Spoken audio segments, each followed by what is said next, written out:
देखिएगा chartered company क्या होती है बेटा, चार्टर्ड कंपनी उस कंपनी को बोलते हैं जो कंपनी इनकॉर्पोरेटेड होता है क्वीन और क्वीन की किंग के लिए, मतलब ये स्पेशल एक्ट है जो कुछ लोगों के लिए ही मिलता है। जैसे British east India company, Dutch east India company, सब कौन सी कंपनी है, चार्टर्ड, हिसाब पर पढ़ने वाला है। स्टेटरी कंपनी वो कंपनी होती है जो स्पेशल एक्ट पास किया जाता है बाय द पार्लियामेंट, पार्लियामेंट में स्पेशल एक्ट पास करके जिसको बनाया गया हो उसको हम लोग क्या बोलते हैं सर, उसको बोलते हैं स्टेटरी कंपनी। सर एसबीआई, आरबीआई और एलआईसी ये लोग का अलग से एक्ट होता है और कंपनीज एक्ट को भी फॉलो करता है। और रजिस्टर्ड कंपनी वो कंपनी होती है जो कंपनीज एक्ट को फॉलो करती है, इसको कंपनीज एक्ट 2013 को फॉलो करती है और रजिस्टर्ड है उसको बोलते हैं। हम लोग इंडिया की जो भी कंपनी है कौन सी कंपनी है, registered company. A registered company is established by registry in cooperation with the regulation of the companies under the Companies Act. The formation, working and the binding of such a company are governed by the provisions of the Companies Act. Registration of India of most of the company type of company,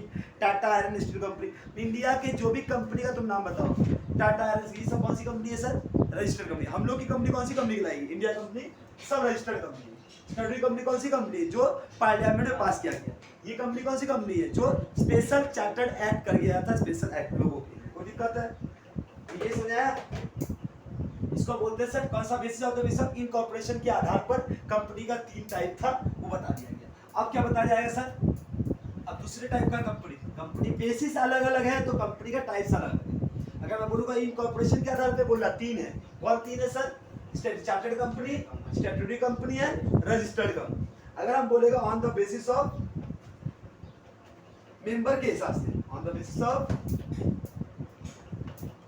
on the basis of liability of member,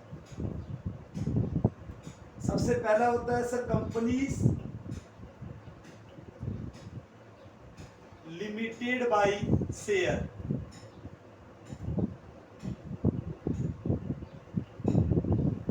companies limited by guarantee,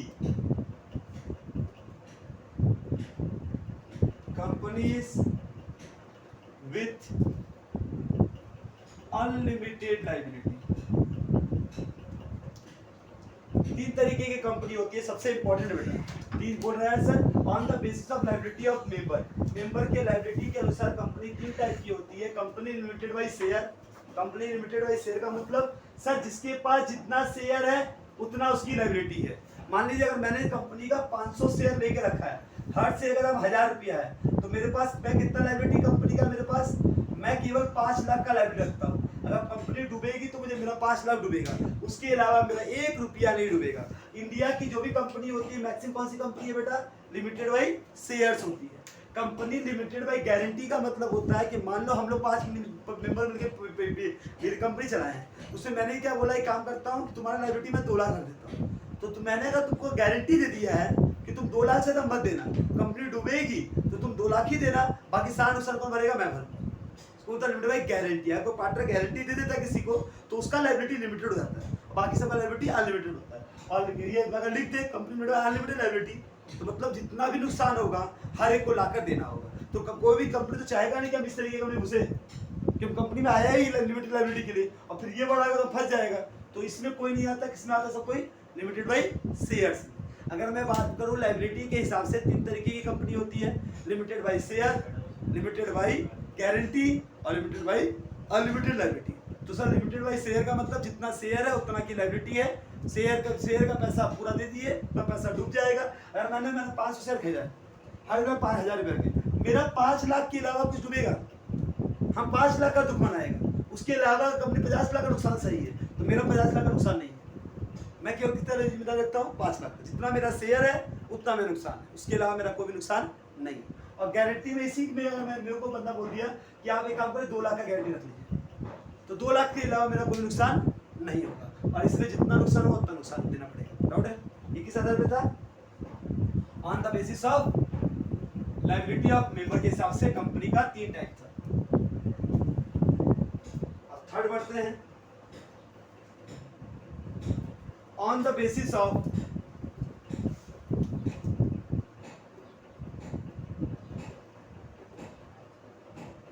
nationality, sir nationality के हिसाब से Indian company,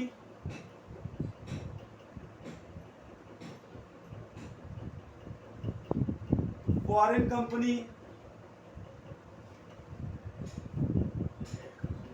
multinational company. 3 तरीके की company होता है sir. Nationality मतलब देश के हिसाब से। सिंपल सा क्वेश्चन पूछना बेटा, वो कंपनी रजिस्टर्ड कहाँ है, कंपनी रजिस्टर्ड कहाँ है। अगर इसका रजिस्ट्रेशन जिस कंट्री में हुआ है वो कंट्री उसका नेशनैलिटी कहलाएगा। अगर मान लो ऐसी कंपनी जिसका रजिस्ट्रेशन इंडिया में हुआ है, वो कौन सी कंपनी है, इंडियन कंपनी। ऐसी कंपनी जिसका रजिस्ट्रेशन अमेरिका में हुआ है, वो कौन सी कंपनी है, फॉरेन कंपनी। ऐसी कंपनी जो रजिस्ट्रेशन कहीं भी हुआ है लेकिन उसका उस कंट्री का जो माल प्रोडक्ट है वो ऑल ओवर द वर्ल्ड में बिकता है, मोर देन 20 कंट्री में बिकता है, तो वो क्या कहती है, मल्टीनेशनल कंपनी। कौन सी कंपनी, एमएनसी। सुनियो नाम, एमएनसीज। एमएनसीज का मतलब होता है मल्टीनेशनल कंपनी। मल्टीनेशनल कंपनी वो कंपनी होती है जिसका product all over the India में बिकता है। मानो मैं अमेरिका, स्विट्जरलैंड, ये जापान, चाइना, ये तुम्हारा नीदरलैंड, सब कंट्री में मेरा माल बिक रहा है, तो कौन सी कंपनी कहलाएगा, मल्टीनेशनल कंपनी। क्लियर है। On the basis of control के हिसाब से, on the basis of control, control के आधार पर कितना लेवल कंपनी होती है बेटा, कंट्रोल के आधार पर एक होता है होल्डिंग कंपनी, एक होता है subsidiary company. Sir holding company वो होता है जिसका पास मोर देन 50% शेयर्स।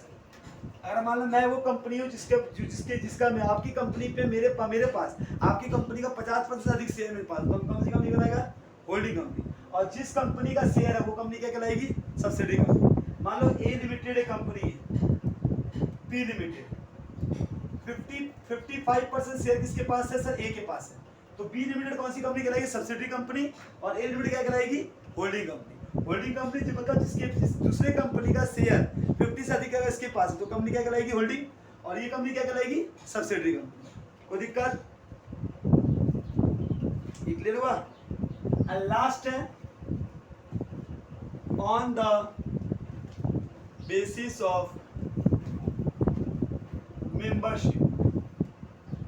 मेंबरशिप के आधार पर प्राइवेट कंपनी,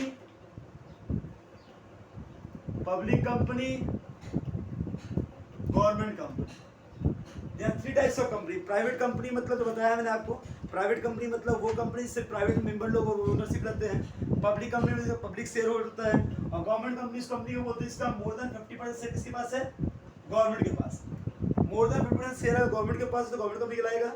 हाँ, और पब्लिक कंपनी में पब्लिक के पास मेजॉरिटी ऑफ शेयर्स है, पब्लिक कंपनी कहलाएगा। और प्राइवेट इंडिविजुअल हम लोग मेंबर लोग मिलकर कंपनी से पूरा शेयर लेकर रखे हैं तो क्या कहलाएंगे, प्राइवेट कंपनी कहलाएगी। ये हो गया सर टाइप्स ऑफ कंपनी। आज का टॉपिक यही रखते हैं, टाइप्स ऑफ कंपनी तक। नेक्स्ट टॉपिक आप होते हैं formation of company. Company forms कैसे होता है वो topic very very very important है, वो अच्छे से सुनिएगा, बड़ा मजा आएगा।